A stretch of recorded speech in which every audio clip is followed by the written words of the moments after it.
Merhabalar. Hizmetdaşlar. Biz bizning oilaning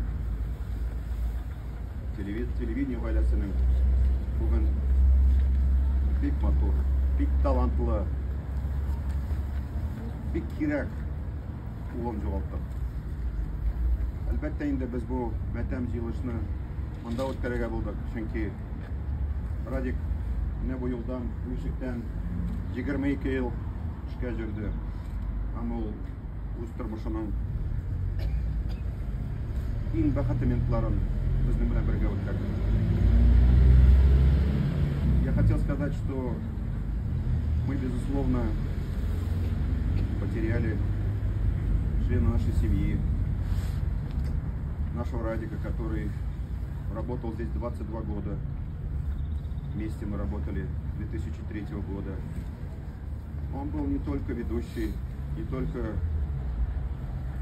телевизионный организатор, не только прекрасный редактор и талантливый человек.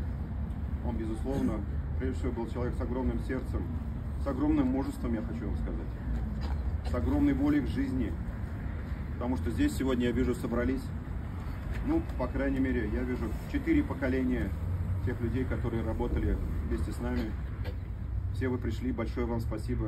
Это только означает одно, что он оставил в вашей жизни, в вашей судьбе неизгладимый след. И, безусловно, для меня самым тяжелым является то, что он очень любил свою работу и хотел работать. Мы с ним виделись на прошлой неделе, мы зашли к нему, ну, как бы попрощаться. И он сидел уже на кислороде и шутил, смеялся, но держался как всегда, конечно. Ни одного слова там тяжело мне. Ну, видно было, что ему тяжело дышать. Но он сказал: я вот смотрю телевизор, там молодежи у вас много, ошибки делают. Я еще приду, я их поправлю. Я говорю: конечно, Радик, мы еще поправим, вместе будем с молодежью работать, воспитывать новое поколение журналистов. И, безусловно, я просто отдаю дань, я вам честно скажу, его мужеству.